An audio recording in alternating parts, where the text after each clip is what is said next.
Ова ми е за втор пат нашата држава да ја воведам во највисоките, најголемите европски програми.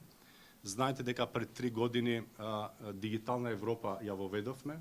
Сега веќе од таа програма имаме активни проекти над 6,4 милиони евра. Идејата е во неколку сектори да се аплицира со проблем кој што се дефинира проблемот и со програма која што сакаме да го решиме. Тоа може да биде инфраструктура, дигитална, може да биде онкологија, може да бидат лекови, може да биде критична инфраструктура од аспект на поврзување на институциите, може да бидат иновации, така да тука може да аплицират сите јавноздравствени институции, сите универзитети, сите факултети, сите компании, стартап компании, и ова е можност да може нашата држава и нашето општество да биде интерактивно поврзано со потребите на здравствените системи во државата.